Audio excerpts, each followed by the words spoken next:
आपका यूनिक प्रज्ञान यूट्यूब परिवार में मैं प्रज्ञान सर हार्दिक स्वागत करता हूं, वंदन करता हूं, अभिनंदन करता हूं।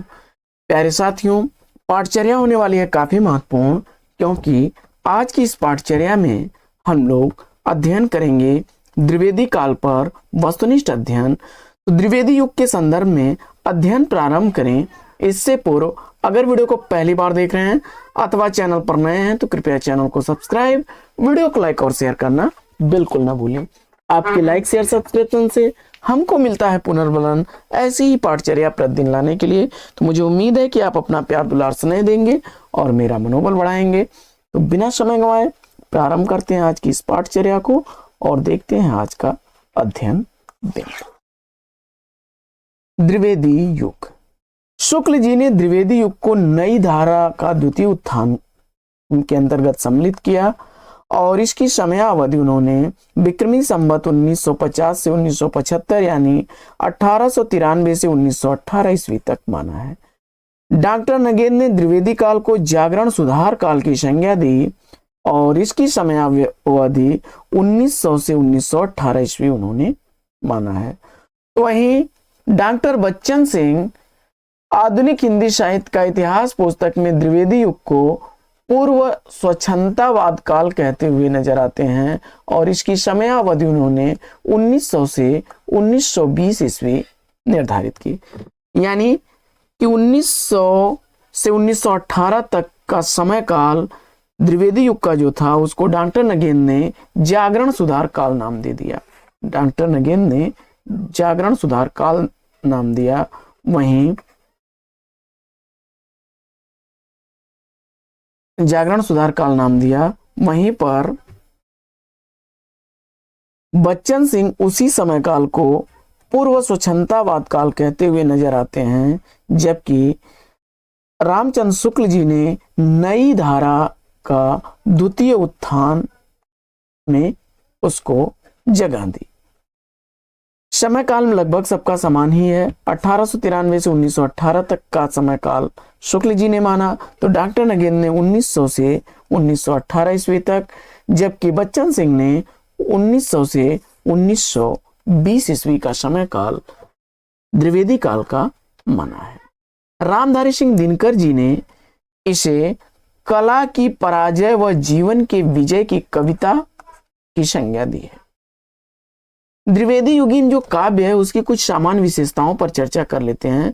इस युग की कुछ विशेष विशेषताओं में पहली विशेषता राष्ट्रीय जागरण और राष्ट्रीयता की भावना, मानवतावाद, नारी के प्रति उदात्त दृष्टिकोण, नवीन मूल्यों की स्थापना, इतिवृत्त्यात्मकता और उपदेशात्मकता, प्रकृति चित्रण, आदर्श और नीति की स्थापना, गद्य एवं पद्य की भाषा, खड़ी बोली हिंदी, वहीं महाकाव्य, खंड काव्य और मुक्तक काव्यों की रचना तथा छंदों में कवित, सवैया, रोला, छप्पय, गीतिका, हरगीतिका आदि छंदों का समावेश है।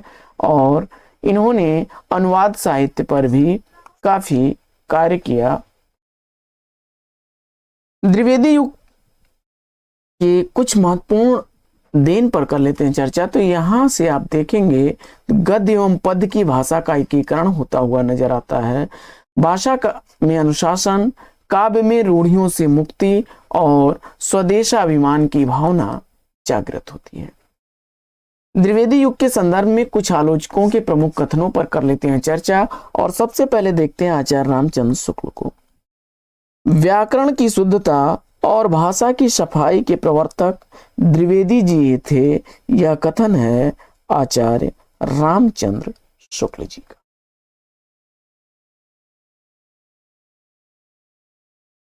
अगला कथन है शुक्ल जी का ही कि इस कालखंड के बीच हिंदी लेखकों की तारीफ में प्रायः यह कहा सुना जाता रहा है कि ये संस्कृत बहुत अच्छी जानते हैं, ये अरबी फारसी के पूरे विद्वान हैं, वे अंग्रेजी के अच्छे पंडित हैं।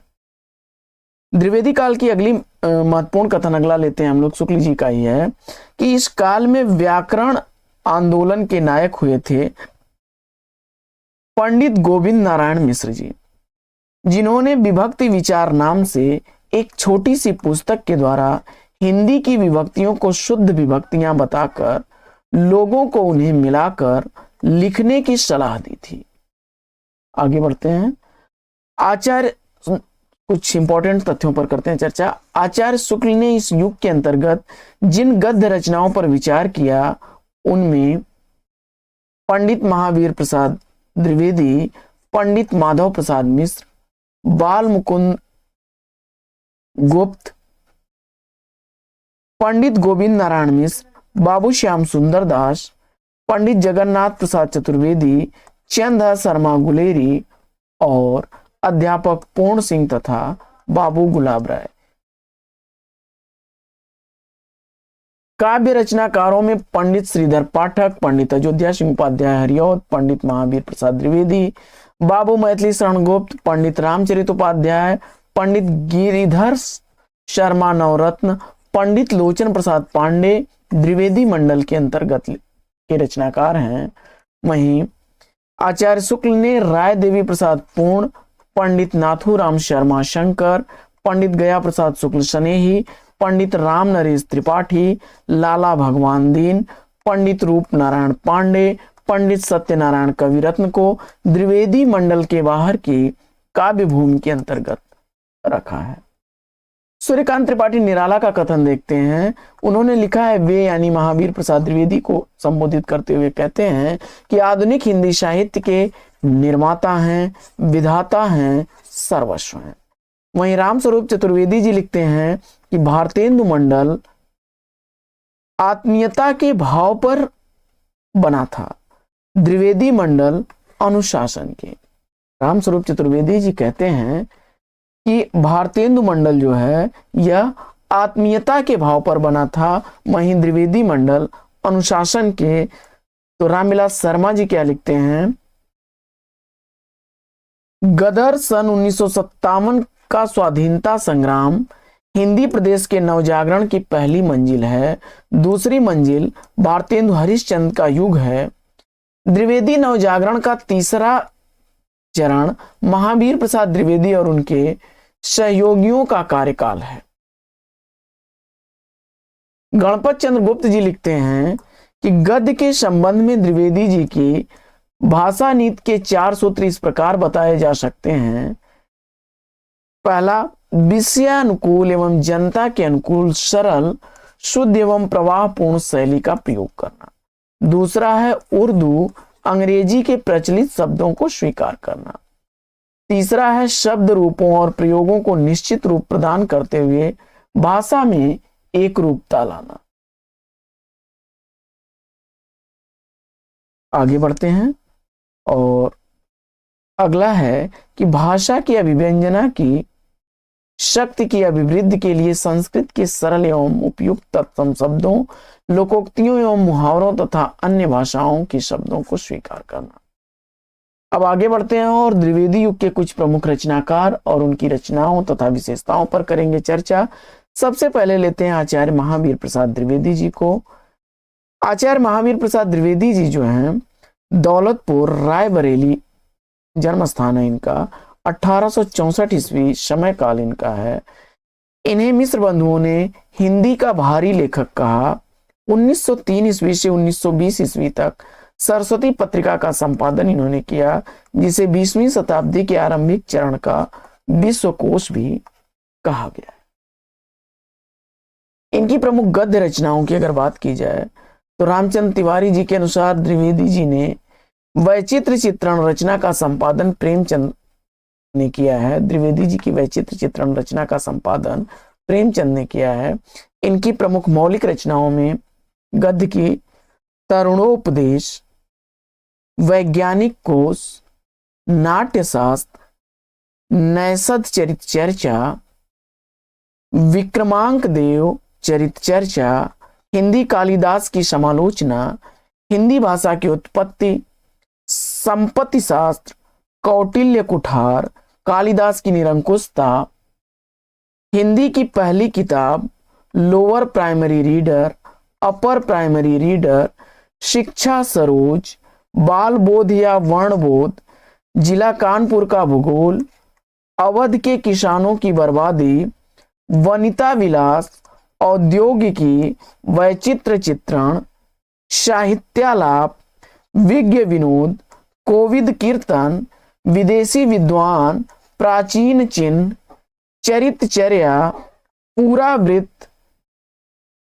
दृश्य दर्शन, आलोचनांजलि, समालोचना समुच्चय, लेखांजलि, चरित्र चित्रण, पुरातत्व प्रसंग, साहित्य सीकर, विज्ञान वार्ता, रसज्ञ रंजन, कालिदास और उनकी कविता, सुकवि संकीर्तन, वाग विलास, संकलन, विचार विमर्श, आत्मनिवेदन, कवि और कविता, ये प्रमुख इनकी रचनाएं हैं। इसके बाद अनुदित कुछ गद्य रचनाओं को देख लेते हैं। भामिनी विलास पंडित जगन्नाथ की कृति भामिनी विलास का अनुवाद है। दूसरी रचना इनकी अमृत लहरी देखते हैं, यह भी पंडित जगन्नाथ की रचना, यमुना स्तोत्र का है अनुवाद। वेकन विचार रत्नावली अंग्रेजी के निबंधकार बेकन के निबंधों का अनुवाद है। वहीं शिक्षा हर्बर्ट स्पेंसर की रचना एजुकेशन का अनुवाद है। स्वाधीनता जॉन स्टुअर्ट मिल की पुस्तक ऑन लिबर्टी का अनुवाद है। वहीं जल चिकित्सा जर्मन लेखक लुई कुने का की अंग्रेजी रचना का अनुवाद है। हिंदी भारत संस्कृत महाभारत का अनुवाद है। वहीं रघुवंश कुमार संभव मेघदूत कालिदास की रचनाओं का है, जबकि वीणी संहार भट्ट नारायण की रचना का और किरातार्जुनियम भारवी की रचना का है।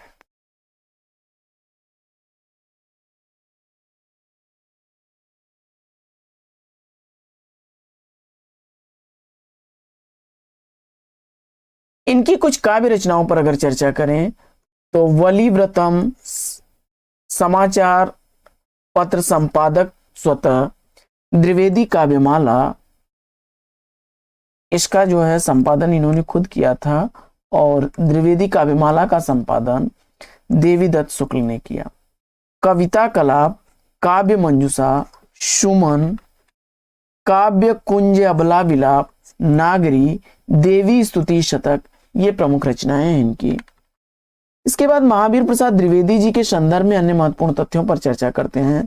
सभा की सभ्यता, अनुमोदन का अंत, अतीत स्मृति इनके संस्मरण हैं। भारत यायावर के संपादक में महावीर प्रसाद द्विवेदी रचनावली 1995-96 में प्रकाशित हुई थी, जो 15 खंडों में है।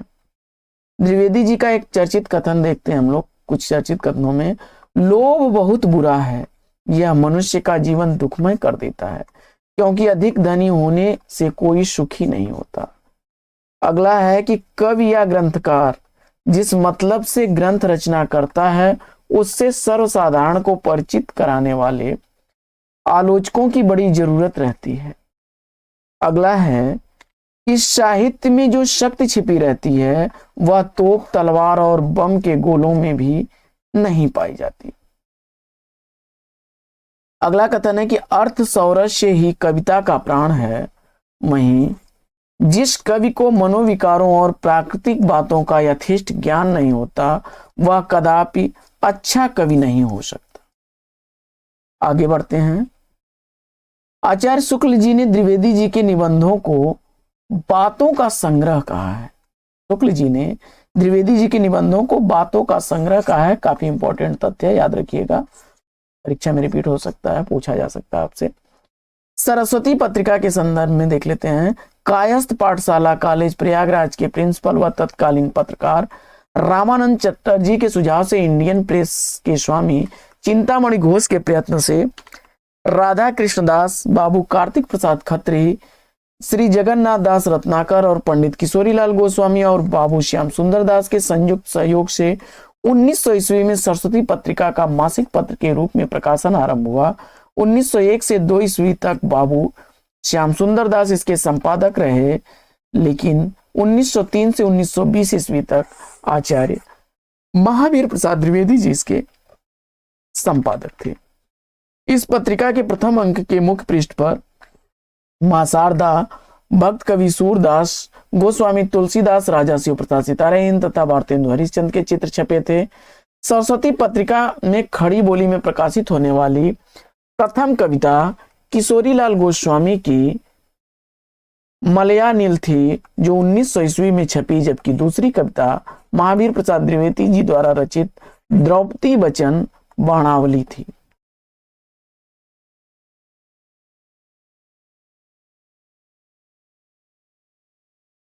हिंदी में साहित्यिक विवाद का शुभारंभ सरस्वती पत्रिका से ही प्रारंभ होता है। आधुनिक हिंदी साहित्य का जन्म सरस्वती पत्रिका से हुआ। सर्वसम्मति प्राप्त हिंदी की प्रथम कहानी इंदुमती 1900 ईस्वी में सरस्वती पत्रिका में ही प्रकाशित हुई थी। रामविलास शर्मा के अनुसार सरस्वती सबसे पहले ज्ञान की पत्रिका थी। वह हिंदी नवजागरण की मुख्य पत्र थी और हिंदी भाषी जनता की सर्वमान्य जातीय पत्रिका थी। मैथिली शरण गुप्त जी के अनुसार उस समय सरस्वती ही एक ऐसी पत्रिका थी जिसे भारत के सभी प्रांतों में प्रतिष्ठा प्राप्त हुई। सूर्यकांत त्रिपाठी निराला जी के अनुसार उस हिंदीहीन प्रांत में बिना शिक्षक के सरस्वती की प्रतियां लेकर मैंने पद साधना की और हिंदी सीखी। राय कृष्णदास जी कहते हैं कि मैंने अपना 50% ज्ञान सरस्वती से अर्जित किया। वहीं राहुल सांकृत्यायन जी लिखते हैं कि किसी भाषा के बारे में किसी एक व्यक्ति या एक पत्रिका ने उतना काम नहीं किया जितना हिंदी के बारे में महावीर प्रसाद द्विवेदी जी और सरस्वती ने किया।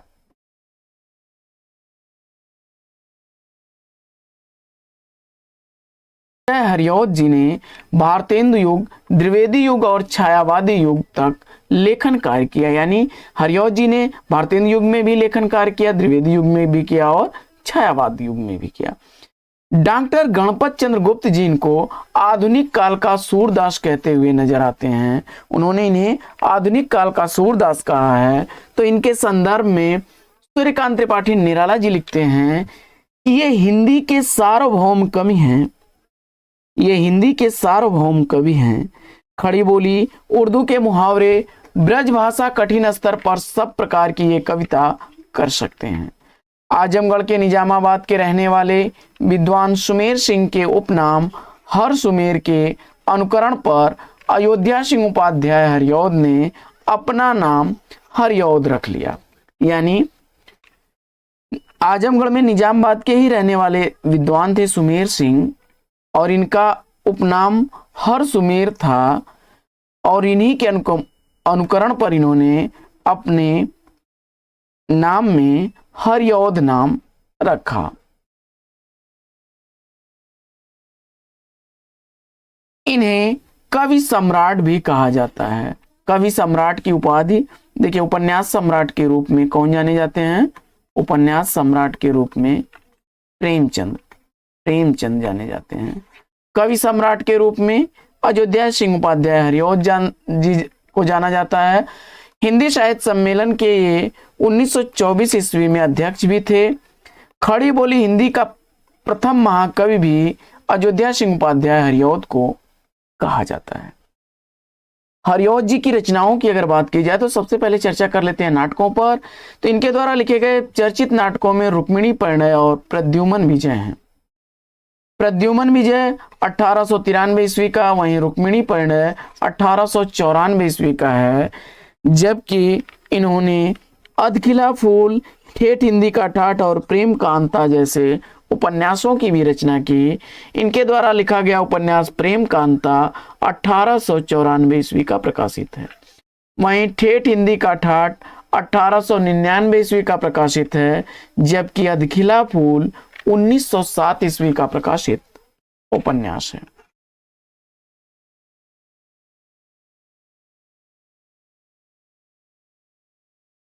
इनके द्वारा लिखे गए आलोचना ग्रंथों में हिंदी भाषा और साहित्य का विकास 1930 ईस्वी का, जबकि कबीर बचनावली का संपादन, इसकी भूमिका का संपादन इन्होंने किया था।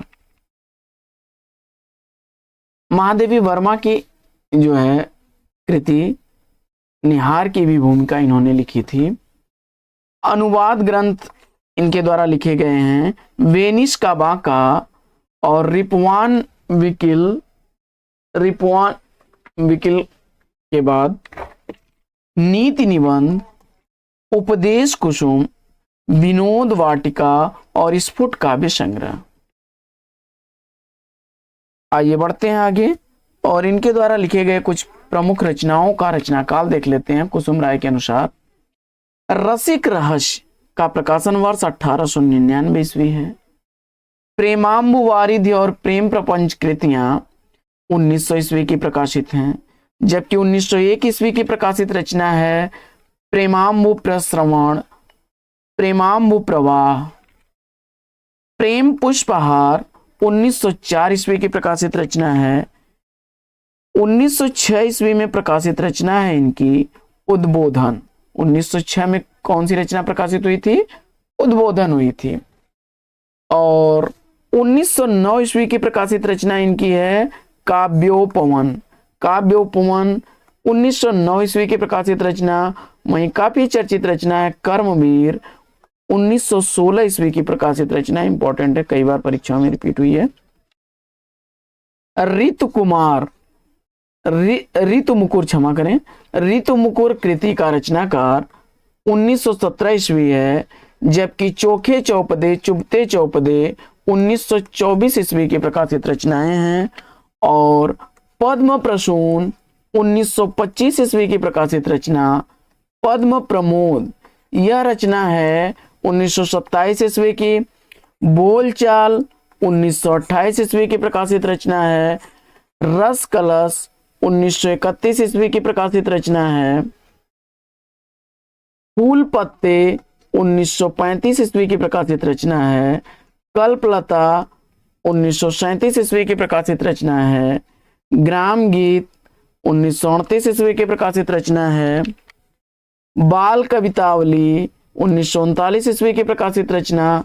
हरियौत सतसई 1940 ईस्वी की प्रकाशित रचना।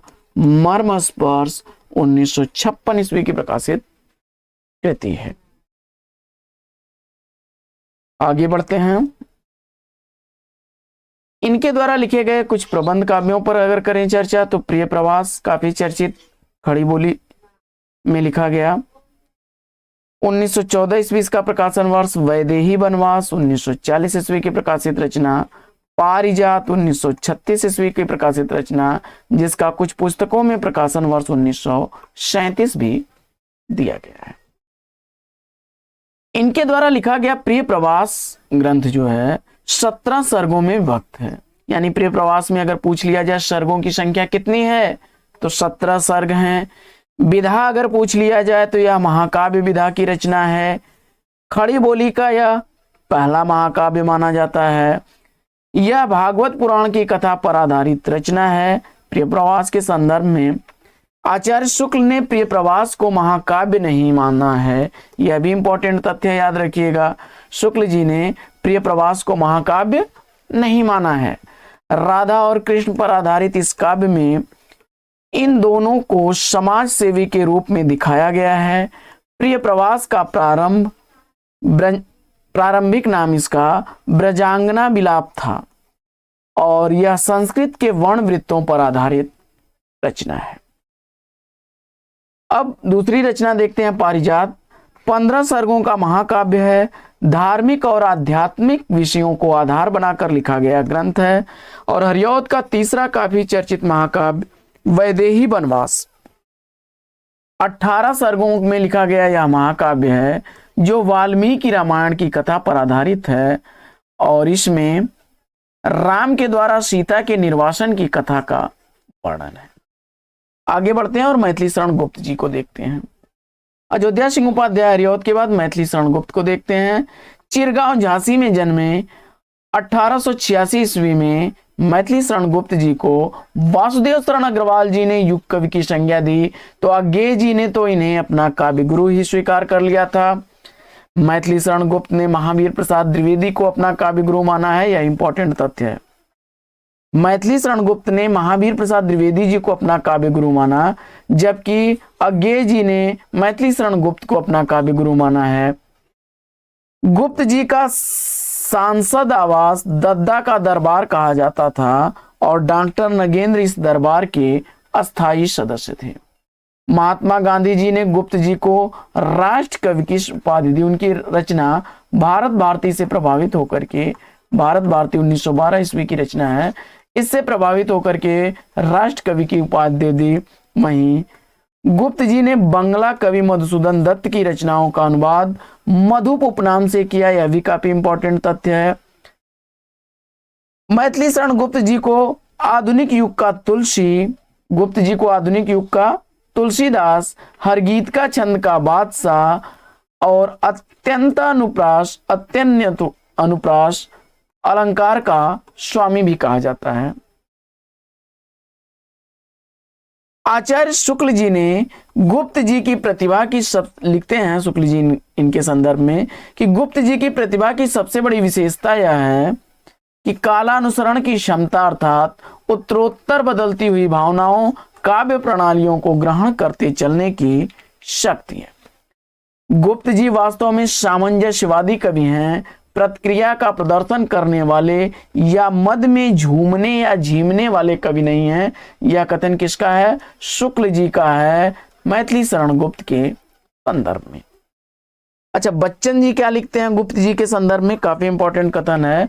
बच्चन जी लिखते हैं, हरिवंश बच्चन नहीं है, ये बच्चन सिंह है, डॉक्टर बच्चन सिंह। तो गुप्त जी पहले कवि हैं जिन्होंने अपने समसामयिक, नैतिक, धार्मिक, राष्ट्रीय आकांक्षाओं को वाणी देकर खड़ी बोली को युगीन चेतना से जोड़ा। इसी अर्थ में वे राष्ट्र कवि हैं। भारत भारती तो उस समय की राष्ट्रीय भावना की सिस्मोग्राफ है।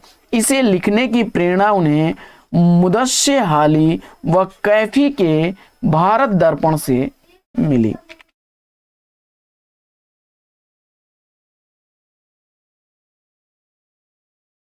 मैथिली शरण गुप्त जी के संदर्भ में अगला कथन उनका है।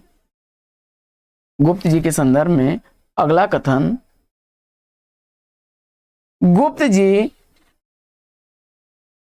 धर्म में विशिष्टाद्वैतवादी, बच्चन सिंह लिखते हैं कि गुप्त जी धर्म में विशिष्ट द्वैतवादी, विचारों में गांधीवादी और साहित्य में अभिधावादी हैं। गुप्त जी ने स्वर्णलता, रसिकेश, रसकेंदु, नित्यानंद, भारतीय तथा मधुप उपनामों से भी कुछ काव्य रचनाएं लिखी हैं। यानी स्वर्णलता, रसिकेश, रसकेंदु, नित्यानंद और भारतीय तथा मधुप उपनाम से इन्होंने रचनाएं की। मैथिली शरण गुप्त के अनुसार, मैं पढ़ने के लिए नहीं जन्मा हूं, मैंने इसीलिए जन्म लिया है कि लोग ही मुझे पढ़ें। आगे माखनलाल चतुर्वेदी जी के अनुसार देखते हैं, युग गुप्त जी के कंधों पर बैठकर आज इतनी दूर आया है। रामस्वरूप चतुर्वेदी जी लिखते हैं कि साधारण बोलचाल की खड़ी बोली, हिंदी के जातीय छंद, गृहस्थ जीवन में प्रचलित पौराणिक आख्यान और कुल मिलाकर अपनी साधारणता में विनम्र आत्मविश्वास, यही वे बुनियादी तत्व हैं जिनसे मैथिली शरण गुप्त का रचनात्मक व्यक्तित्व निर्मित हुआ है। मैथिली शरण गुप्त की कुछ रचनाओं और विशेषताओं पर कर लेते हैं चर्चा। तो हेमंत गुप्त जी की खड़ी बोली की पहली कविता है 1905 ईस्वी में। यह कविता सरस्वती पत्रिका में प्रकाशित हुई थी। इनकी प्रमुख रचनाओं को देख लेते हैं। तो सबसे पहले देखते हैं खंड काव्य को। इनके द्वारा लिखे गए खंड काव्य में 1909 ईस्वी का प्रकाशित है रंग में भंग। बूंदी एवं चित्तौड़ से संबंधित यह ऐतिहासिक काव्य है। दूसरी रचना इनकी काफी चर्चित रचना है जयद्रथ वध। जयद्रथ वध 7 सर्गों में अभिमन्यु के शौर्य व जयद्रथ वध पर आधारित रचना है। 1910 ईस्वी इस रचना का प्रकाशन वर्ष है।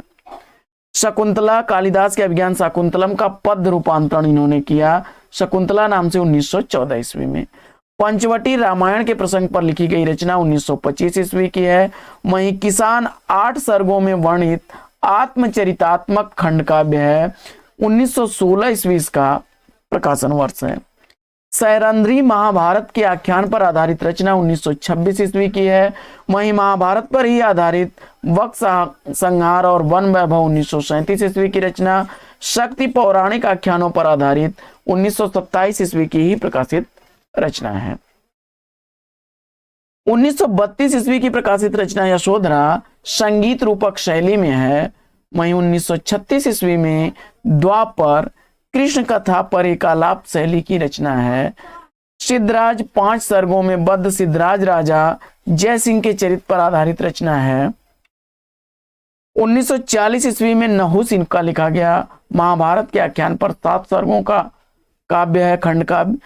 1941 ईस्वी में कुणाल गीत की रचना, इन्होंने कुणाल की करुण गाथा का वर्णन किया। और करबला इनकी, देखिए करबला इनकी खंड काव्य रचना है। करबला नाम से प्रेमचंद्र का नाटक भी है, ठीक है।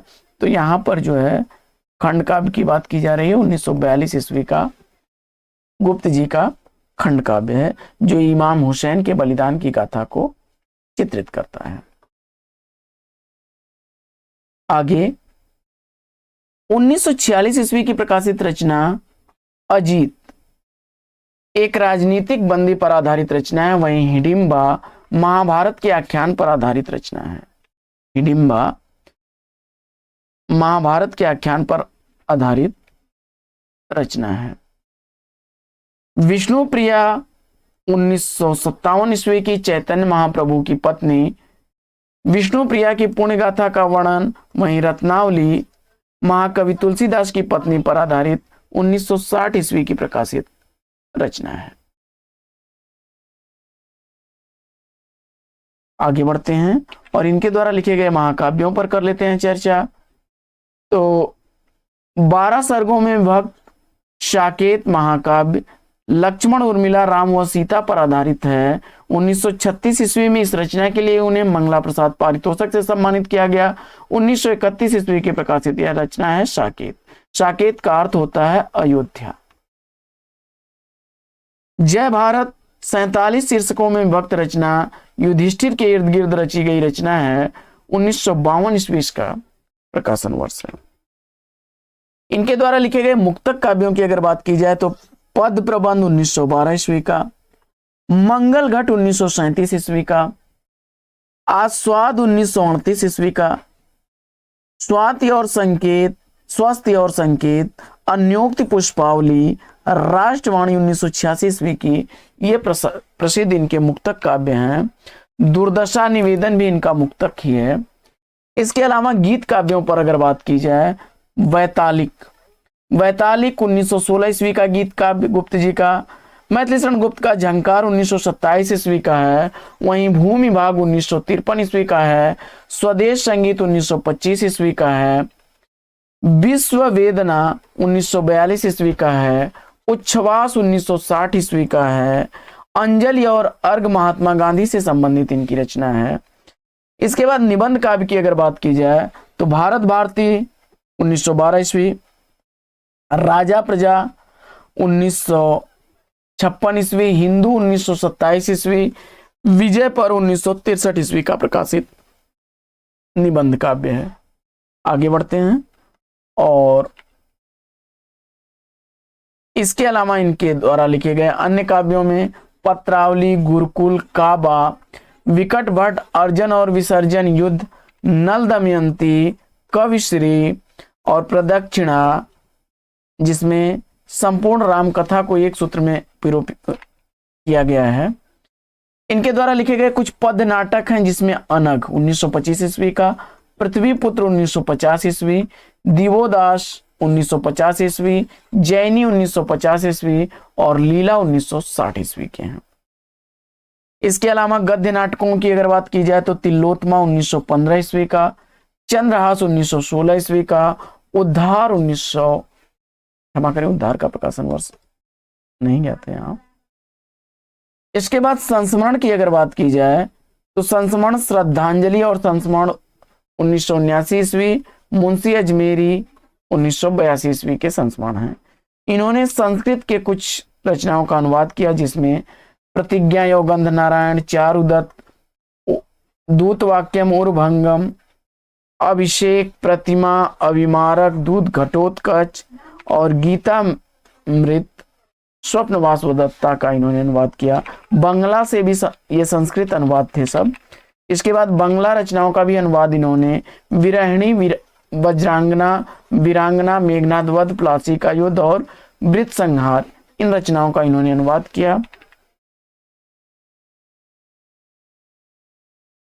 इसके अलावा रुबाइयत उमर खयाम की गृहस्थ गीता और साधना, ये इनकी अन्य अनुदित रचनाएं हैं। कविता कलाप शीर्षक से गुप्त जी ने 27 कविताओं का संग्रह प्रकाशित हुआ, जिसके संपादक महावीर प्रसाद द्विवेदी हैं। मैथिली शरण गुप्त के राम संबंधी काव्य साकेत, पंचवटी तथा प्रदक्षिणा है। डॉक्टर नगेंद्र ने रामचरितमानस के बाद साकेत को राम काव्य का दूसरा स्तंभ कहा है और डॉक्टर नगेंद्र इसे जनवादी काव्य तथा विश्वनाथ प्रसाद मिश्र एकार्थ काव्य कहते हुए, मिश्र ने एकार्थ काव्य कहा है।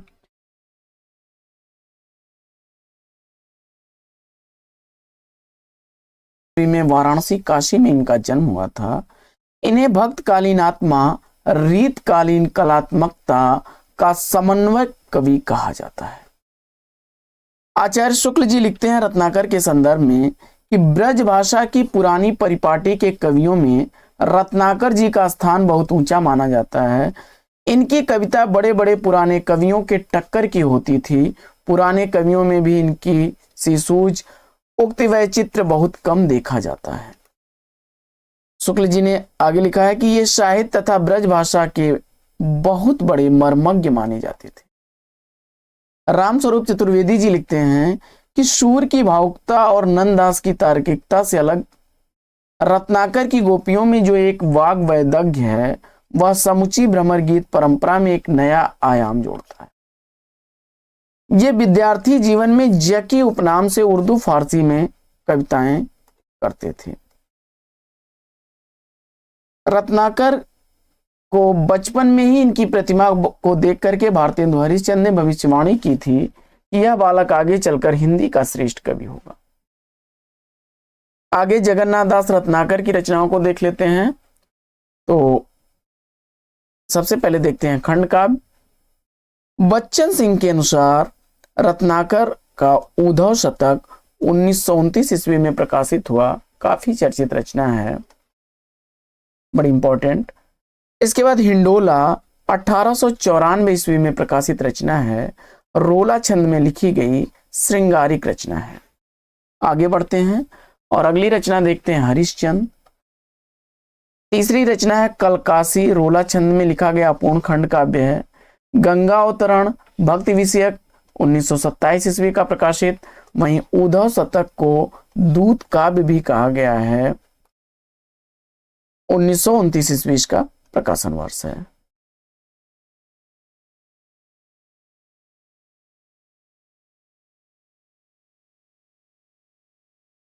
आगे इनके द्वारा लिखे गए कुछ मुक्तक काव्यों में श्रृंगार लहरी, विष्णु लहरी, गंगा लहरी, रत्नाष्टक और वीराष्टक, ये कुछ प्रमुख मुक्तक काव्य हैं। इन्होंने अंग्रेजी विद्वान पोप के एसेज ऑन क्रिटिसिज्म का रोला छंद में समालोचना दर्श शीर्षक से अनुवाद भी किया। इनके द्वारा संपादित कुछ ग्रंथों को देख लेते हैं। सुधारस, रसिक विनोद, समस्या पूर्ति, कविकुल कंठाभरण, सुजान सागर, सुंदर श्रृंगार, बिहारी रत्नाकर, नक्शिक, सूरसागर, हमीर हट, ये इनके द्वारा कुछ संपादित ग्रंथ हैं। सूरसागर का संपादन इन्होंने आरंभ किया था, किंतु अपूर्ण रहा, जिसे नंद दुलारे वाजपेयी जी ने बाद में पूरा किया। इसके बाद बढ़ते हैं आगे और मिश्र बंधुओं को देख लेते हैं। श्याम बिहारी, सुखदेव बिहारी और गणेश बिहारी को सम्मिलित रूप से मिश्र बंधु कहा जाता है। लेखन कार्य मुख्यतः श्याम बिहारी व सुखदेव बिहारी ने ही किया है। मिश्र बंधुओं की प्रमुख रचनाओं को देख लेते हैं। साहित्य इतिहास ग्रंथ इनका है मिश्र बंधु विनोद, 4 खंडों में रचित। आलोचना ग्रंथ है हिंदी नवरत्न और पद्म पुष्पांजलि, लव कुश चरित, भारत विनय इनकी प्रमुख रचनाएं हैं। इसके अलावा इन्होंने उदयन, चंद्रगुप्त मौर्य, पुष्यमित्र, चंद्रगुप्त विक्रमादित्य, वीरमणि, स्वतंत्र भारत, नेत्रोन्मिलन, शिवाजी, नेत्रोन्मिलन और शिवाजी, ये इनकी नाटक विधा की रचनाएं हैं। उदयन, चंद्रगुप्त मौर्य, पुष्यमित्र, चंद्रगुप्त विक्रमादित्य, वीरमणि और स्वतंत्र भारत उपन्यास विधा की इनकी रचनाएं हैं।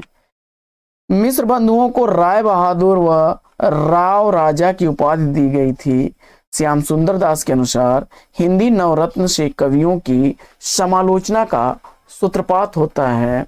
मिश्र बंधुओं को निर्णयात्मक समालोचना का पहला व्यवस्थित प्रयोगकर्ता माना जाता है।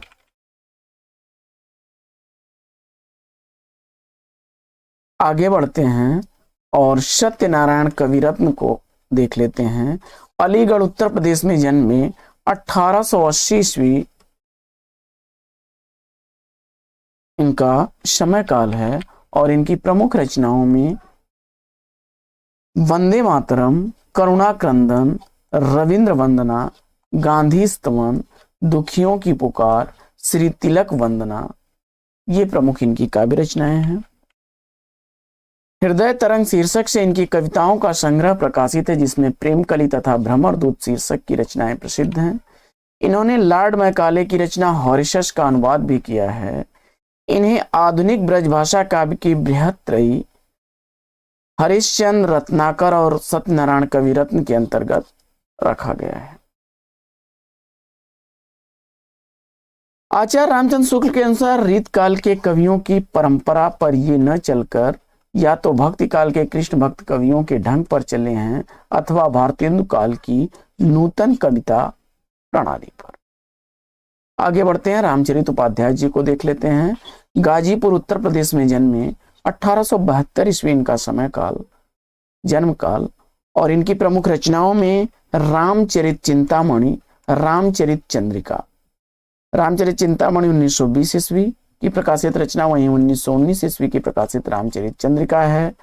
भारत भक्ति 1919 ईस्वी की, देवदूत 1918 ईस्वी की है।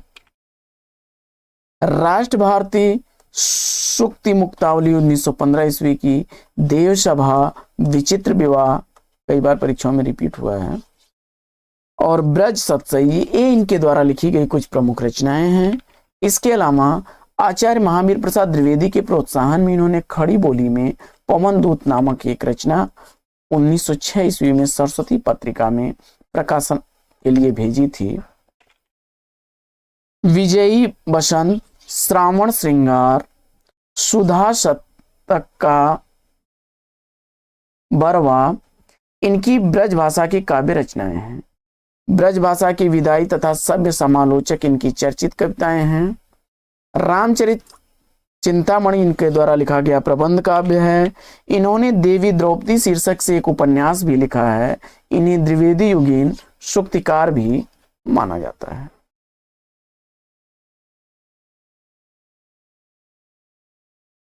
आगे देखते हैं राय देवी प्रसाद पौंड को। इनका जन्म 1868 ईस्वी जबलपुर मध्य प्रदेश में हुआ था। आचार्य रामचंद्र शुक्ल ने इन्हें कानपुर का माना है। आचार्य शुक्ल ने इन्हें आधुनिक काल के काव्यखंड के पुरानी धारा के अन्य कवियों में तथा नई धारा के द्वितीय उत्थान में भी रखा है। इन्होंने रसिक वाटिका नाम से एक पत्रिका भी प्रकाशित की, जिसमें समस्या पूर्ति और पुराने ढंग की कविताएं छपती थी। कुछ प्रमुख रचनाओं में धाराधर धामन 1902 ईस्वी की, कालिदास द्वारा लिखे गए मेघदूत का अनुवाद है धाराधर धामन नाम से, स्वदेशी कुंडल 1910 ईस्वी का, राम रावण विरोध 1906 ईस्वी का, मृत्युंजय 1904 ईस्वी की प्रकाशित रचना है। अमलतास तथा बसंत वियोग इनकी क्रमशः छोटी तथा बड़ी कविताएं हैं। ये अपने समय के सम्मानित वकील थे। कानपुर में स्थापित रसिक समाज नामक संस्था की पत्रिका रसिक वाटिका में इनकी रचनाएं प्रकाशित होती थी। इनकी कविताओं का संग्रह पूर्ण संग्रह नाम से प्रकाशित है। आगे बढ़ते हैं और बद्रीनाथ भट्ट को देख लेते हैं। 1891 ईस्वी इनका जन्म काल, आगरा उत्तर प्रदेश। इनकी प्रमुख रचनाओं में नाटकों को देख लेते हैं। कुसुम राय के अनुसार समय काल है इनका 1912 ईस्वी का प्रकाशित है कुरुवन दहन। बेन चरित है 1922 ईस्वी का। तुलसीदास नाम से इनकी रचना है 1922 ईस्वी की। ध्यान दीजिएगा, यह नाटक है और तुलसीदास काव्यकृति भी है, तो यहां पर नाटक की बात हो रही है। दुर्गावती 1926 ईस्वी की और चंद्रगुप्त 1926 ईस्वी का नाटक है। इसके अलावा प्रहसन इन्होंने लिखा है कि चुंगी की उम्मीदवारी 1914 ईस्वी का, लबड़ घोंघो 1926 ईस्वी का, विवाह विज्ञापन 1927 ईस्वी का, मिस अमेरिकन 1929 ईस्वी का प्रकाशित प्रहसन है। इन्होंने रीत काव्य की रूढ़िबद्ध भाषा का विरोध किया। इन्होंने अपनी काव्य रचनाओं में कजरी, लावनी तथा पदों का प्रयोग किया है।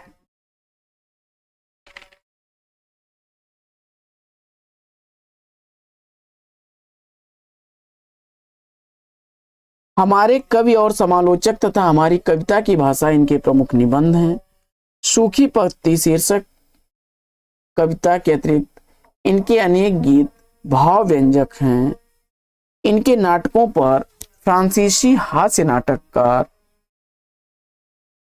मोरलियर का प्रभाव भी है।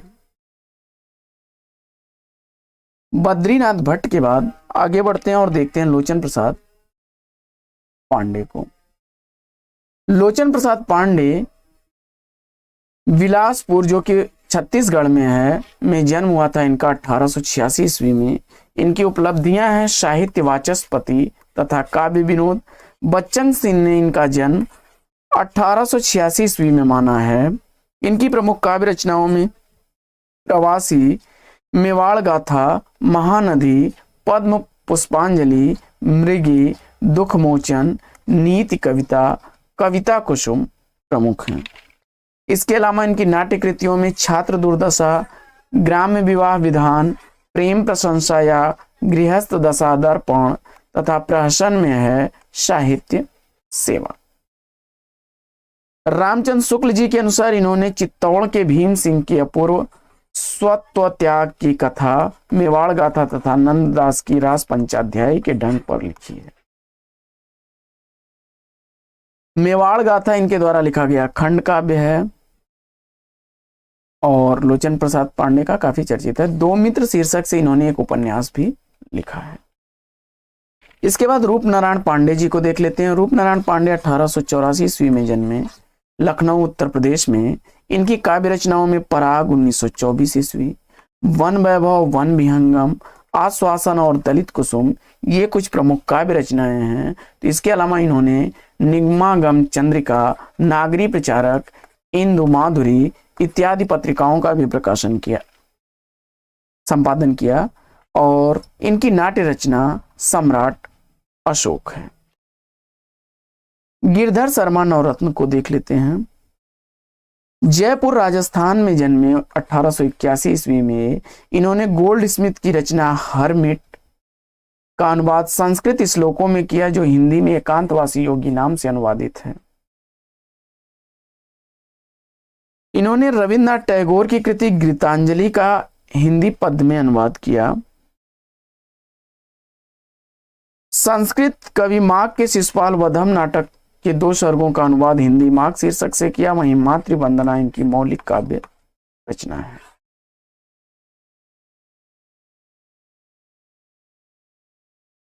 इन्होंने भरतपुर राजस्थान तथा इंदौर मध्य प्रदेश में मध्य भारत के हिंदी साहित्य समिति की स्थापना भी की। इंदौर मध्य प्रदेश और राजस्थान के मध्य हिंदी साहित्य समिति की स्थापना इन्होंने की। गिरधर सप्तशती, प्रेम पयोधि योगी, अभेद रसौर मंडलम, जापान विजय इनकी प्रमुख रचनाएं हैं। 1896 ईस्वी में हुआ था और इनका मूल नाम या वास्तविक नाम हरिप्रसाद द्विवेदी था। छतरपुर मध्य प्रदेश में जन्मे ये थे और इनका आत्मचिंतन सर्वेश्वरवादी है और इन पर गांधीवाद का विशेष प्रभाव है। सूर, तुलसी, कबीर और सूफी कवियों की विचारधारा का भी इन पर प्रभाव है। साहित्य विहार, ब्रज माधुरी सार, कवि कीर्तन, तुलसी की विनय पत्रिका, प्रार्थना, वीर सतसई, विश्व धर्म, मंदिर प्रवेश, प्रेम शतक, चरखा स्त्रोत, चरखे की गूंज, गांधी जी का आदर्श, पाव भर आटा, ये कुछ इनकी प्रमुख रचनाएं हैं। इन्होंने कवि ब्रज वल्लभ देव यानी वल्लभ सखी को ब्रज का धूल भरा हीरा कहा था। इन्होंने प्रयाग में हिंदी विद्यापीठ की स्थापना में सहयोग दिया था। वीर सतसई कृति के लिए इन्हें मंगला प्रसाद पारितोषक से सम्मानित किया गया। रामचंद्र शुक्ल ने इन्हें ब्रजभूमि, ब्रज भाषा अथवा ब्रजपति का अनन्य उपासक भी कहा है। द्विवेदी युग के कुछ अन्य रचनाकारों में लाला भगवान दीन को लेते हैं। तो फतेहपुर उत्तर प्रदेश में जन्मे 1866 ईस्वी में। इनकी प्रमुख टीका ग्रंथों में रामचंद्रिका की टीका, कवि प्रिया की टीका, रसिक प्रिया की टीका, कवितावली तथा बिहारी सतसई पर लिखी गई टीका है। इनके प्रमुख काव्य संग्रहों में नवीन बीन, नदी में दीन, नदी में ए दीन और वीर पंचरत्न, वीर छत्राणी और वीर बालक प्रमुख हैं। काव्य शास्त्रीय ग्रंथों में अलंकार मंजूषा, व्यंगार्थ मंजूषा इनके प्रमुख ग्रंथ हैं। वहीं सूर पंचरत्न, केशव पंचरत्न का इन्होंने संपादन भी किया। दीन ग्रंथावली शीर्षक से इनकी समस्त कविताओं का एक संग्रह भी प्रकाशित है। इन्होंने छायावादी रूमानी भावधारा को हे समझकर उसे छोकरावाद कहा। इन्होंने छतरपुर मध्य प्रदेश में कवि समाज और काव्यलता नामक 2 संस्थाएं स्थापित की। ये लक्ष्मी उपदेश लहरी नामक पत्रिका के संपादक भी रहे। ये द्विवेदी युगीन समस्या पूर्ति में सिद्धहस्त थे। ये दीन उपनाम से कविताएं करते थे।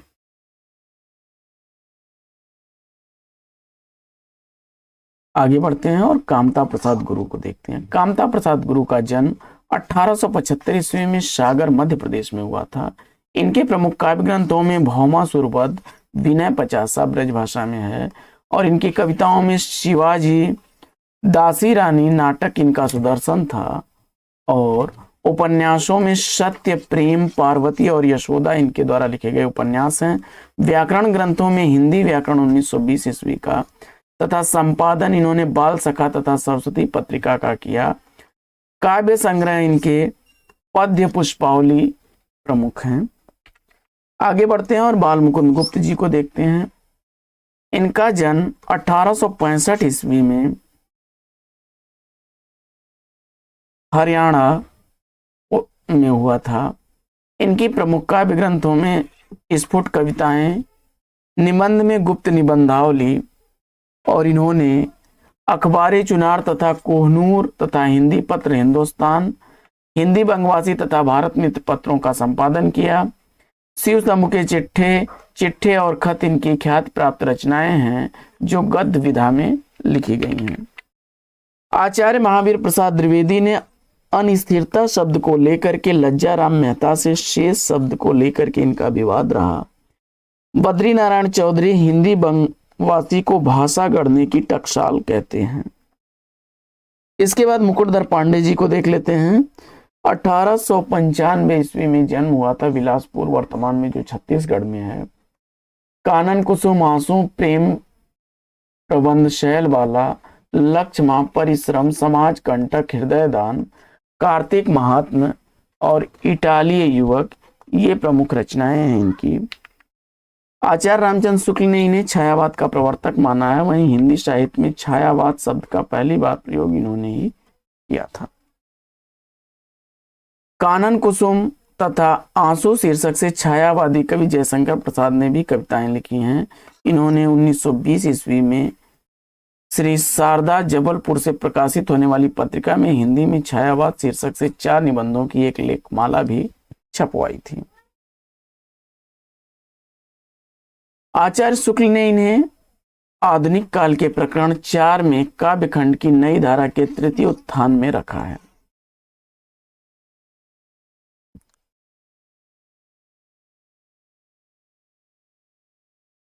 आगे बढ़ते हैं और देखते हैं श्रीधर पट। श्रीधर पाठक का जन्म 1859 ईस्वी में आगरा उत्तर प्रदेश में हुआ था। बच्चन सिंह के अनुसार इनकी मौलिक रचनाओं में जगत सच्चाई सार 1887 ईस्वी, गुणवंत हेमंत 1900 ईस्वी, कश्मीर सुषमा 1904 ईस्वी, भारत गीत 1918 ईस्वी और स्वर्गीय वीणा प्रमुख हैं। इनकी अनुवादित रचनाओं में गोल्ड स्मिथ के हर्मिट का, डिडर्चेट विलेज का तथा ट्रेवलर कृति का हिंदी में क्रमशः एकांतवासी योगी, उजड़ ग्राम तथा श्रांत पथिक शीर्षक से अनुवाद किया इन्होंने। श्रीधर पाठक की अन्य रचनाओं की अगर बात की जाए तो इसमें देहरादून गोपिका गीत, बाल भूगोल, मनोविनोद, चार्ज वंदना, वन नाटक, गोखले प्रशस्ति, भक्ति विवाह, आराध्य शोकांजलि और श्री गोखले गुणाष्टक और धन विजय प्रमुख हैं। इन्होंने अंग्रेजी के कवि ग्रे की रचना शेफर्ड एंड फिलासफर का हिंदी में गणेरिय और दार्शनिक शास्त्री नाम से अनुवाद किया था। आगे बढ़ते हैं और नाथूराम शर्मा शंकर को देख लेते हैं। नाथूराम शर्मा शंकर का जन्म अलीगढ़ उत्तर प्रदेश में 1859 ईस्वी में हुआ था। कविता कामिनी कांत, साहित्य सुधाकर आदि उपनाम से जाने जाते हैं। इन्हें पीयूष पाणी वैद्य के रूप में भी इन्हें जाना जाता है। महावीर प्रसाद द्विवेदी जी ने इन्हें कविता कानन केसरी कहा। राजा लक्ष्मण सिंह ने इन्हें भारतेंद्र प्रगेंद्र उपाधि से सम्मानित किया। इनके लिखे गए प्रमुख काव्य ग्रंथों में अनुराग रत्न, शंकर सरोज, गर्भरंडा रहस्य, शंकर सरोज और शंकर सरवस प्रमुख हैं। बच्चन सिंह ने इनके संदर्भ में लिखा है कि महावीर प्रसाद द्विवेदी जी की सरस्वती की लाज रखने की अपील पर इन्होंने हमारा अधः पतन, समालोचक लक्षण और पावस पंचाशिका इत्यादि रचनाएं प्रकाशन के लिए भेजी थी। बालकृष्ण शर्मा नवीन के अनुसार शंकर जी शब्दों के स्वामी, भाषा के अधीश्वर, मुहावरों के सिरजनहार और साहित्य के अखाड़े में अक्खड़ पहलवान थे।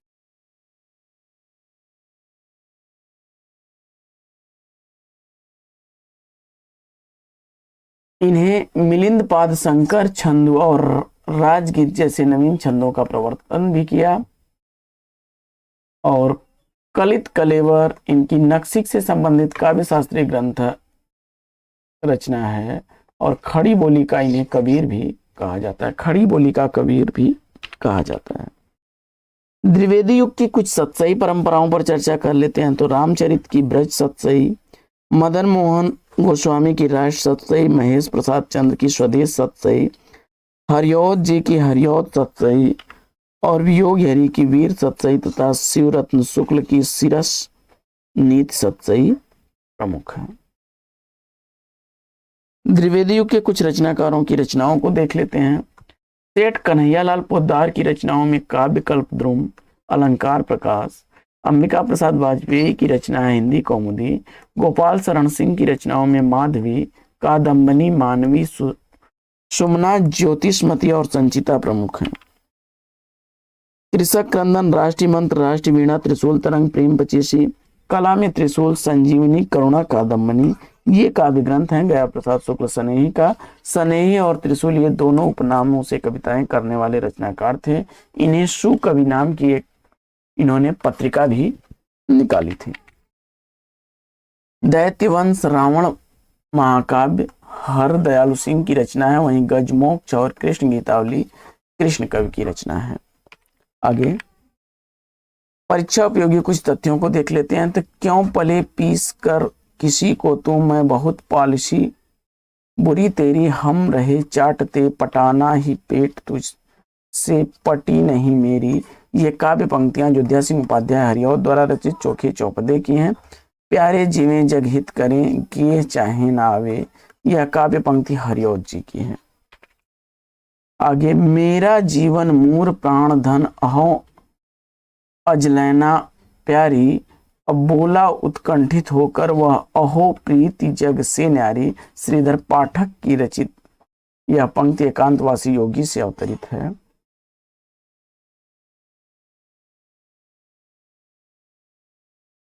गणपत चंद्रगुप्त के अनुसार श्रीधर पाठक की रचनाओं में एकांतवासी योगी 1886 ईस्वी, उजड़ ग्राम 1889 ईस्वी, श्रांत पथिक 1902 ईस्वी, और तीनों ही अनुदित रचनाएं हैं।